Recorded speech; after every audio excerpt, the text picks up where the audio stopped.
Sir, एक छोटासा project आपण स्क्रॅचवर तयार करूयात. त्यानंतर ती फाईल सेव्ह कुठे होती ते बघूयात. आपण स्क्रॅच वेबसाईटला क्लिक केले. त्यानंतर आपण या वेबसाईटवर आल्यावर आपण या ठिकाणी स्टार्ट क्रिएटिंग प्रोजेक्टवर क्लिक करूयात. आता आपण एक छोटासा सिंपल प्रोजेक्ट तयार करूयात सेव्ह करण्यासाठी. जसं आता आपण ओपन केल्यावर आपल्याकडे एक जुना प्रोजेक्ट आहे, त्याला आपण कट करूयात. आता एक आपल्याकडे स्प्राईट ऑलरेडी आहे कॅट नावाचा. अजून एक स्प्राईट घेऊया सर आपण या ठिकाणी. जसं की एक ॲपल घेऊयात. आता या ॲपलला आपल्याला या कॅटला ॲपलकडे मूव्ह करायचं आहे, पर्टिक्युलर ॲपलकडे.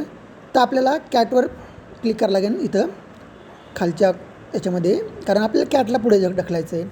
तर आता आपण सगळ्यात प्रथम इव्हेंट ब्लॉकवर क्लिक करूयात आणि इव्हेंट ग्रीन फ्लॅगला क्लिक केल्यावर इव्हेंट ब्लॉकमधून ग्रीन फ्लॅग घेतला. आता आपण कॅटला मूव्ह करणार आहेत 10 स्टेप. तर मूव्ह 10 स्टेप म्हणून आपण ब्लॉक घेतला, त्याच्या खाली लावला आणि मूव्ह झाल्यानंतर आपण बघणार की कॅट थांबली का नाही थोड्या वेळ. तर आपण तिला वेट करणार 1-2 सेकंद. आपण 1-2 सेकंद वेट करूयात कॅटला. त्यानंतर परत कॅट 10 स्टेप मूव्ह करेल. 10 स्टेप घेतले आपण, परंतु आपल्याला या 10 स्टेप पुन्हा 10 वेळेस रिपीट करायचे आहे. तर त्यामुळे आपण इथं रिपीट ब्लॉक लावूयात आणि त्यानंतर या ठिकाणी आपण या ज्या काही 10 स्टेप आहे या रिपीट ब्लॉकच्या मध्ये ठेवूयात आणि हा ब्लॉक इथे जोडूयात.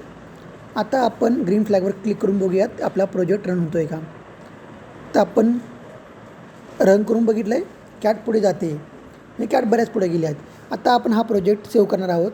तर सेव्ह करण्यासाठी आता आपल्याला या ठिकाणी वरच्या कोपऱ्याला 3 नंबरला ऑप्शन दिसतं आहे, त्या ऑप्शनवर क्लिक करायचं आणि सेव्ह टू युअर कम्प्युटरवरती क्लिक करायचं आणि ते क्लिक केल्यावर ती फाईल आपल्याला डाउनलोडमध्ये दिसेल. आता डाउनलोड झालेली फाईल आपण इथून ओपन करू शकतो किंवा आपल्या माय फाईल्समध्ये जाऊन आपण डाउनलोडिंग ऑप्शनवर क्लिक करूयात आणि माय फाईल्समधून आपण तो प्रोग्राम बघूयात तिथं आहे का. आता माय फाईल्सवर क्लिक केलं आपण. या ठिकाणी आपण बघूयात की डाउनलोडिंगमध्ये आपला तो प्रोजेक्ट आहे का. डाउनलोडिंग ऑप्शनला क्लिक केले मी आणि आत्ता 6:49 आपण USB3 फाईल डाउनलोड झाली. ही फाईल तुम्ही तिकडं अपलोड करू शकता आपल्या असाइनमेंटमध्ये. थँक्यू सर, धन्यवाद.